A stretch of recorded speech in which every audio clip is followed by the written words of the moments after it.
Olá, boa tarde. Boa tarde, está no ar o Redação Regional, uma parceria da Santa Cecília TV com a Faculdade de Artes e Comunicação da Unisanta.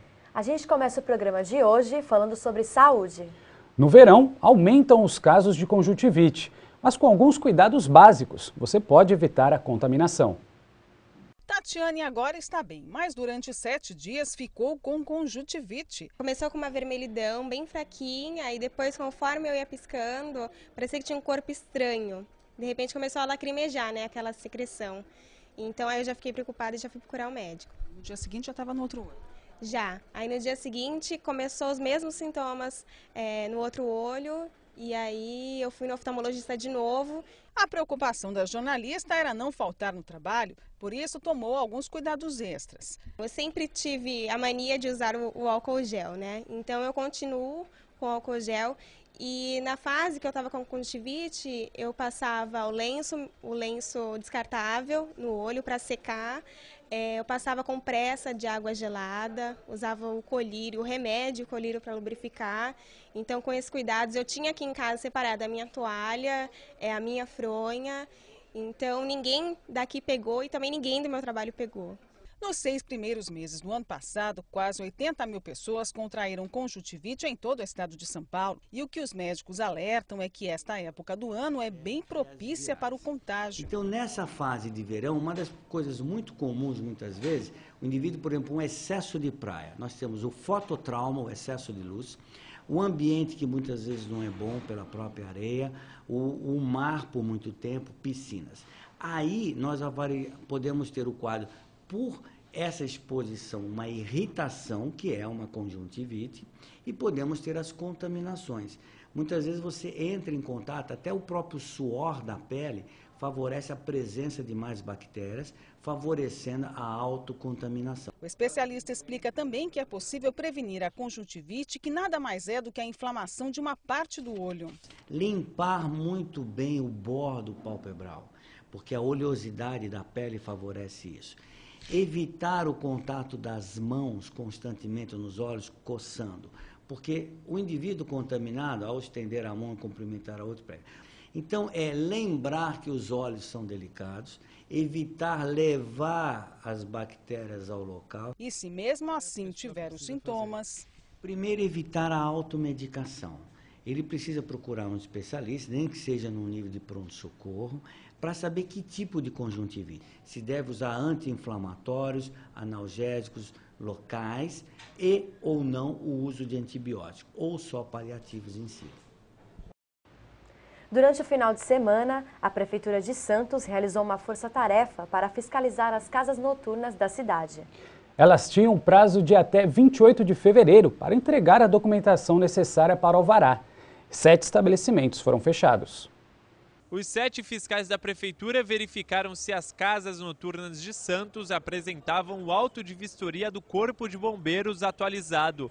Porém, dos 8 estabelecimentos fiscalizados, apenas um estava com tudo correto.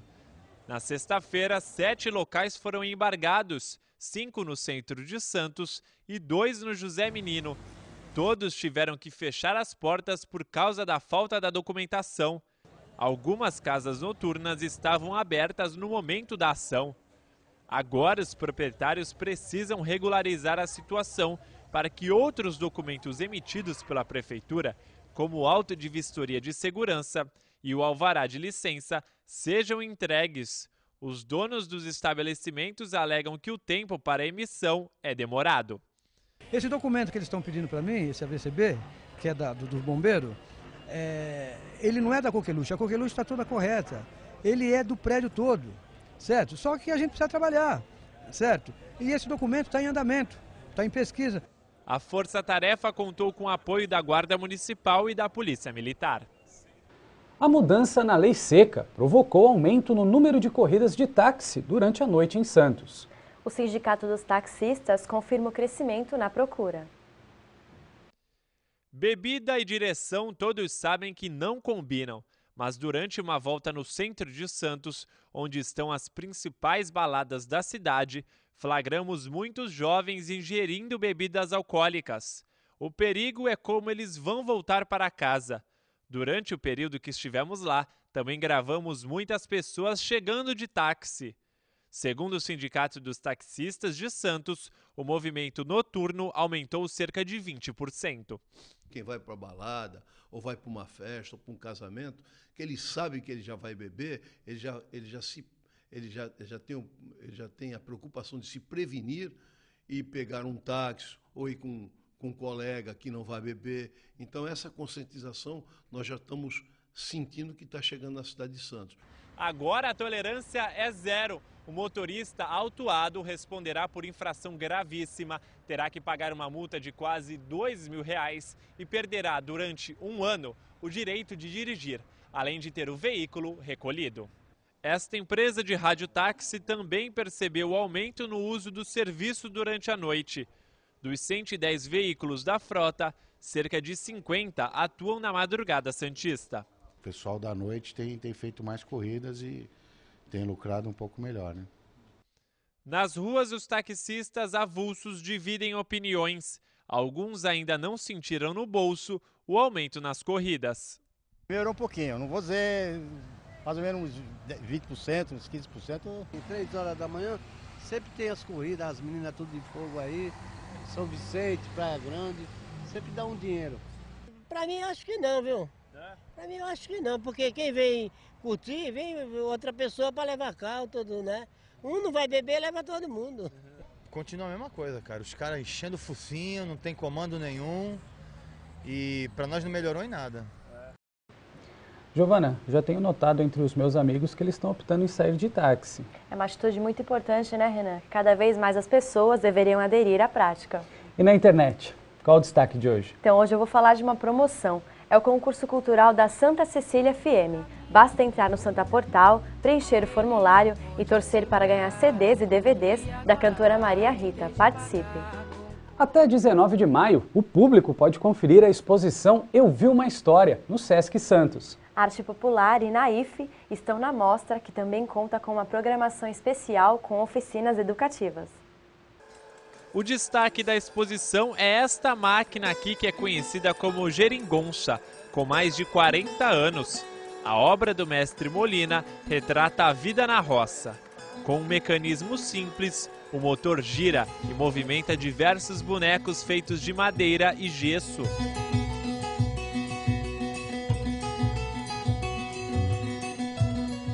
Hélio é um dos responsáveis por restaurar e manter funcionando a obra.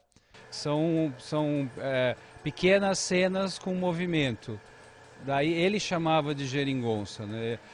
No Brasil, originalmente elas são chamadas de casas de farinha, porque as primeiras eram casas de farinhas, então existe muito uma tradição no Nordeste de fazer isso. Mas o Molina gostava de chamar de geringonças, né? Mas além dessas mesas, a exposição Eu Vi Uma História reúne 60 obras do acervo do Sesc de Arte Brasileira. São pinturas e gravuras que retratam o cotidiano das cidades, desde a política até as paisagens. São obras de arte popular e naif, onde tem muito a questão de contar a história, a narrativa, o dia a dia, a liga com a literatura. Então o nome nasce justamente para incentivar as pessoas a visitarem e verem o acervo do Sesc.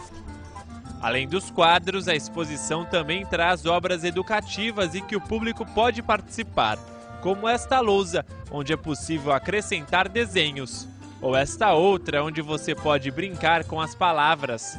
Já neste espaço, os pedaços de madeira e os adesivos ajudam a criar peças coloridas. Temos as obras para justamente receber as pessoas, e temos esse educativo que auxilia, e as oficinas é justamente para incentivar cada vez mais as pessoas a olharem, pensarem. É só chegar, além da fruição estética, de olhar os quadros, olhar as obras, as esculturas, a gente tem várias estações interativas e também a gente tem uma programação paralela que acompanha a exposição, com contação de história, teatro, música, oficinas, ao longo dos meses, desde 1º de março até 19 de maio.